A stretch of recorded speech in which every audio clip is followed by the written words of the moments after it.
বন্দে পুরুষোত্তমম। সকলকে আমার আনন্দিত জয়গুরু। আজ ইষ্ট কথায় আমরা আলোচনা করব পরম প্রেমময় শ্রী শ্রী ঠাকুর অনুকূল চন্দ্রের শ্রীহস্ত লিখিত সত্যানুসরণের ব্যাখ্যার চতুর্থ পর্ব। যে ব্যাখ্যাটি আমরা করব সেটি পাঠ করে শোনাচ্ছি। দুর্বল মন চিরকালই সন্দিগ্ধ, তারা কখনোই নির্ভর করতে পারে না, বিশ্বাস হারিয়ে ফেলেছে, তাই প্রায় রুগ্ন কুটিল ইন্দ্রিয় পরবশ হয়। তাদের নিকট সারা জীবন জ্বালাময়, শেষে অশান্তিতে সুখ দুঃখ ডুবে যায়। কি সুখ কি দুঃখ বলতে পারে না, বললে হয়তো বলে বেশ, তাও অশান্তি, অবসাদে জীবন ক্ষয় হয়ে যায়। তা এটি আমরা ব্যাখ্যা শুনব। শ্রী শ্রী পিতৃদেব যে ব্যাখ্যাটি দিয়ে গেছেন আমরা সেই ব্যাখ্যাটি শুনে নেব। আমাদের জয় গুরু। বলছেন দুর্বল মন চিরকালই সন্দিগ্ধ, মানে দুর্বল যাদের মন তারা সব সময় সন্দেহ করে থাকে, সন্দেহবাতিক থাকে, আর সবকিছুতেই তারা সন্দেহের চোখে দেখে, এরকম হয়। আর তারা রুগ্ন কুটিল ও ইন্দ্রিয় পরবশ হয়। এই প্রসঙ্গ বলছেন এই যে সন্দিগ্ধ মানে কি? সন্দিগ্ধ মানে যেটা সন্দেহ করা, দোদুল্যমান অবস্থা। মানে কেউ হয়তো কোনো বিষয়ের একটা কিছু বললো যে তার পজিটিভ দিক আলোচনা করছে, সে তখন তাকে বুঝিয়ে দিল এটা করলে এটা হয়, বিশ্বাস করলো হ্যাঁ এটা করা ভালো, আবার বললো না এটা করা ভালো নয়, যুক্তি দিয়ে দিল না এটা করা ভালো নয়, দুই দিকেই চলে যায়, কোন দিকে যাবো ঠিক করতে পারে না। এটা হচ্ছে সন্দিগ্ধ মন। আর তারা বলছেন কি কেমন হয়? রুগ্ন কুটিল ও ইন্দ্রিয় পরবশ। বলছে রুগ্নটা কি? রুগ্ন মানে শ্রী শ্রী পিতৃদেব বলছেন মানে রোজই কিছু না কিছু লেগেই থাকে। আজ পেট খারাপ, কাল মাথা ধরা, পরশু মাজায় ব্যথা, এই রকম আর কি। আর কুটিল মানে কি? কুট বুদ্ধি সম্পন্ন, শট, অপরকে ঠকানোর মন সব সময়, সোজা মন নয় যার, ভালো জিনিসকেও খারাপ দেখে। এটাই কি বলছেন যে কুটিল মানে কোনো জিনিসকে সহজভাবে বোঝে না। দিয়ে উদাহরণ দিচ্ছে, হয়তো গুরু কিঙ্কর কোনো জিনিস আমায় দিল, ভাবলাম এটা কেন দিল, নিশ্চয়ই জিনিসটা বাসি। কিংবা জিজ্ঞেস করলাম দেওঘর কোন দিক দিয়ে যাব, গুরু কিঙ্কর বলল এই দিক দিয়ে, তখন ভাবছি নিশ্চয়ই কোনো প্যাঁচ আছে এদিকে বলার মধ্যে। তারপরে বলছেন ইন্দ্রিয় পরবশ মানে কি? ইন্দ্রিয় পরবশ মানে যারা আর কি ইন্দ্রিয়ের বশবর্তী হয়ে চলে। যেমন বলছেন ইন্দ্রিয়ের বশবর্তী হয়ে চলে যারা, সেটাই হচ্ছে ইন্দ্রিয় পরবশ মানে। আর ভালো জিনিসকেও ভালো চোখে দেখতে পারে না এরা। কুটিল লোকেরা ইন্দ্রিয় সর্বস্ব, কাম ক্রোধাদি ইন্দ্রিয় দ্বারা পরিচালিত হয়। ভালো খাওয়া, ভালো পড়া, বেশি ঘুমানো ইন্দ্রিয় পরায়ণ ব্যক্তিদের লক্ষণ। এরা সবসময় ওই ভালো ভালো নেই। বেশি ঘুমানোটাও ভালো নয়, কিন্তু বলছে যে বেশি ঘুমানো সেটাও ভালো নয়। আমাদের দেশের গ্রেট ম্যান যারা, তারা কখনো দিনের বেলায় ঘুমাতেন না। গ্রেট ম্যান দিনের বেলায় ঘুমান না।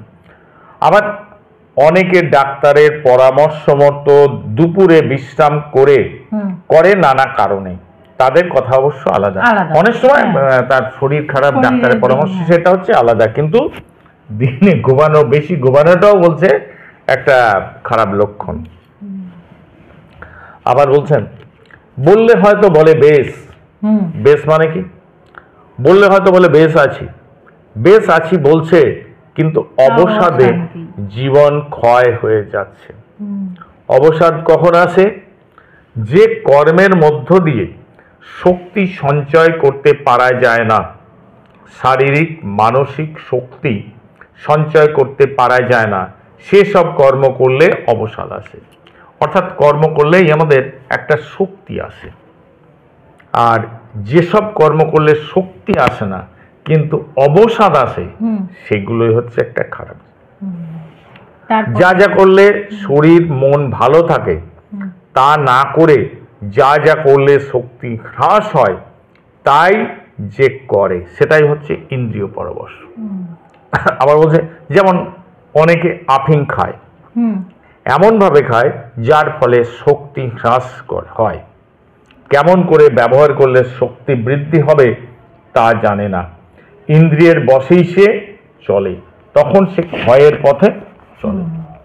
তার মানে কি, দুর্বল মন যারা, তারা সবসময় একটা সন্দেহ করে, সমস্ত জিনিসই তাদের সন্দেহ থাকে, এটা কি করে হলো, বিশ্বাস হারিয়ে ফেলেছে, আর সবসময় তারা রুগ্ন, মানে সবসময় এটা ওটা লেগেই আছে, আজ মাজায় ব্যথা, কাল পেট খারাপ, পশু মাথা ধরা, পশু গায়ে ব্যথা, পশু জ্বর, এই ধরনের জিনিস তাদের হয়েই থাকে স্বাভাবিক, ঠিক আছে, এটা ইন্দ্রিয়।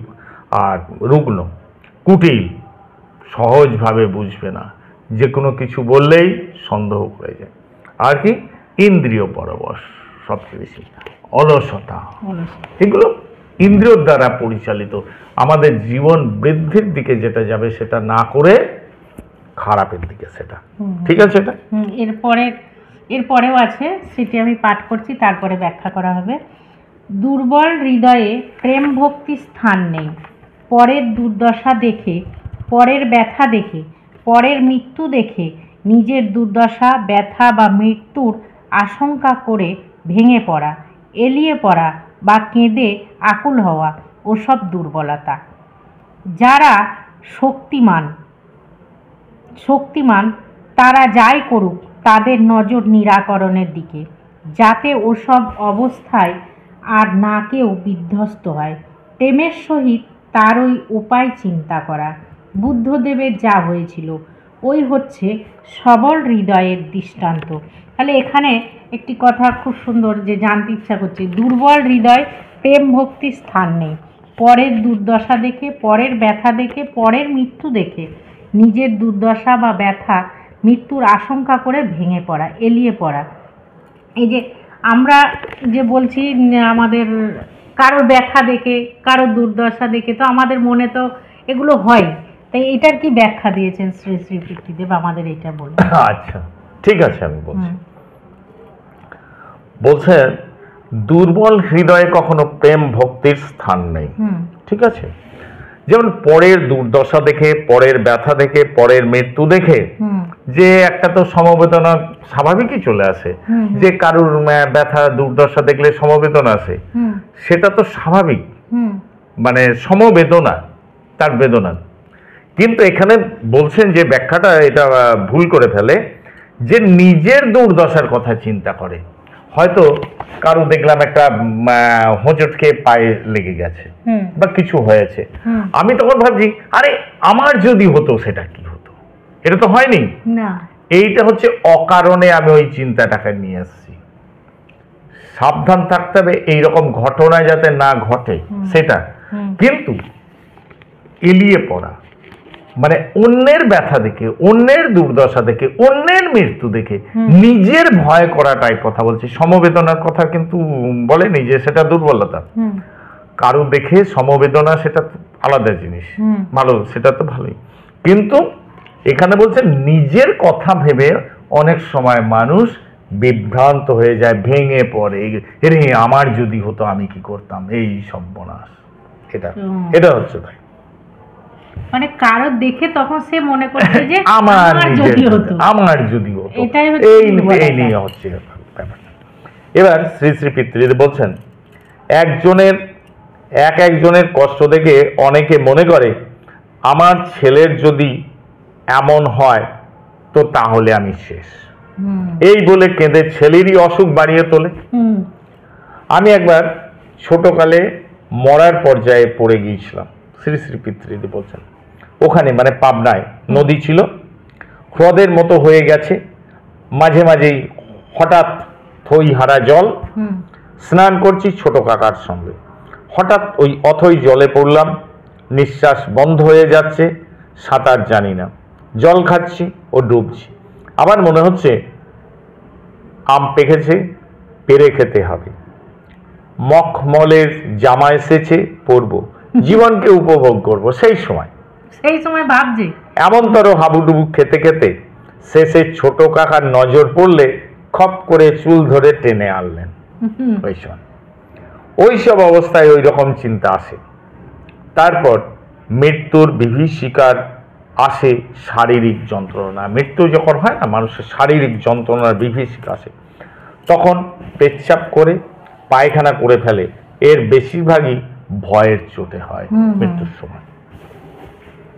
ওই সময় শ্রদ্ধেয় সুধীর রায়চৌধুরী দাদা প্রশ্ন করলেন, আচ্ছা বাস এবং ট্রেনের অ্যাক্সিডেন্টে এই যে মরে, বাস ট্রেন অ্যাক্সিডেন্টে মরে, শ্রী শ্রী বরদা বলছেন ওগুলো গাইডিং কমপ্লেক্সে হয়।